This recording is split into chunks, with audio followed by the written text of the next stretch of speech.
When the deputies arrived, they tried to get her to respond to the door. No response. The deputy sheriff went down in her backyard, looked into the window with his flashlight. He saw something really bad.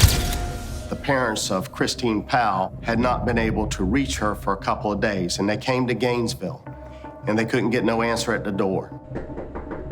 So they called the Gainesville Police Department. They had to break in a door which entered straight into Sonia Larson's bedroom.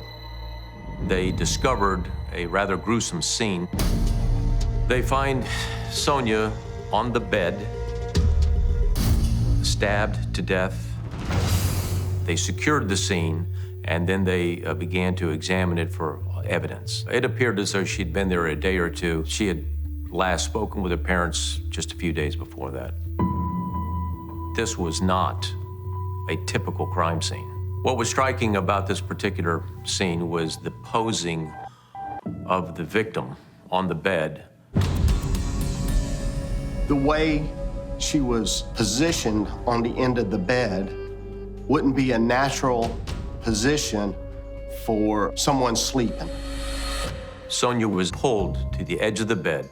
Her legs were draped over the edge. You could see the bedspreads pulled with her. Her arms were up in the air. We did find some residue on our victim's wrists that would indicate that the victim had been bound by a duct tape, and that duct tape had been removed from the body. Detectives search downstairs and make another gruesome discovery.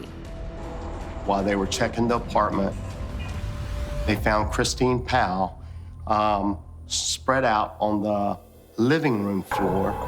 Like Sonia Larson, Christina had also been raped and posed. The posing was definitely deliberate.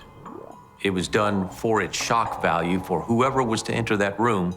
This is what you would see.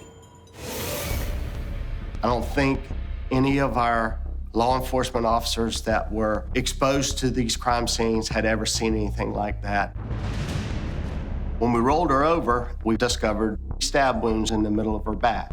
There was a T-shirt found that had been cut from the waist seam all the way up to the neckline. That indicated to us that she had been bound, and to remove this garment, he had to cut it off of her.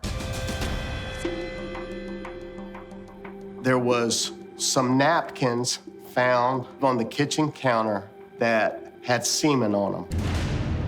There was a bottle of detergent that was found at the scene. After our perpetrator had done his deed, he then used the detergent to wipe the body down. While searching the home, the forensic team finds a clue near the back door.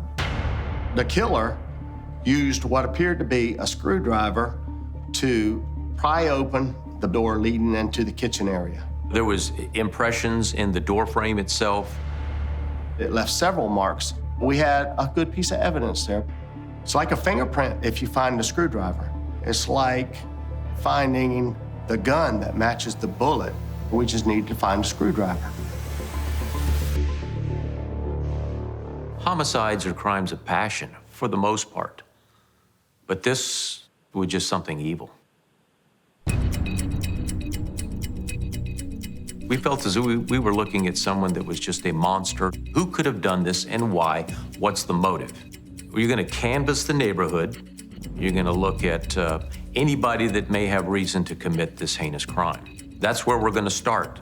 We were hoping that this was just going to be an isolated incident and we would be able to solve this pretty quickly.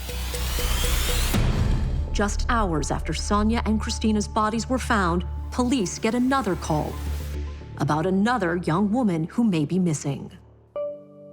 Krista Hoyt was a dispatcher with the Alachua County Sheriff's Office. This particular night, she failed to show up for work. The Alachua County Sheriff's Office was very well aware of what had transpired at the Williamsburg apartments. Her supervisor was concerned.